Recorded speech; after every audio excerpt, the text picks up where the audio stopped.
family, the most important ministry in the last days. Habang magulo po sa iba't ibang panig ng mundo at ang fuel prices ay nagtataas, narito ang higit kumulang 600 delegates, mga pamilyang nagtipon para sa family camp dito sa Adventist University of the Philippines sa AUP Silang Cavite. Ang bawat isa po ay naniniwala na sa huling panahon, ang pamilya ang pinaka-importanteng ministry. Minsan, naranasan natin parang ang pamilya ang pinakamadaling masira.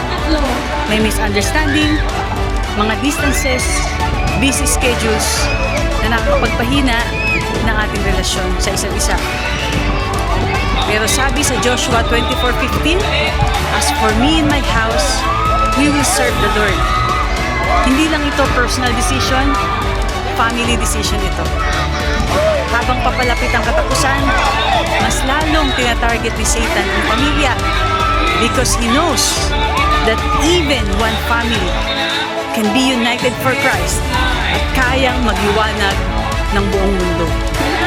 Sabi nga ni Ellen G. White, the greatest evidence of the power of Christianity that can be presented to the world is a well-ordered, well-disciplined family. Ibig sabihin, ang strongest testimony mo, hindi sa labas, kundi sa loob ng tahanan. Hindi kailangan perfect family, kailangan lang surrendered kay Christ. Sama-samang pray, sama-samang nag-aaral ng Word of God, at nagmamahalan.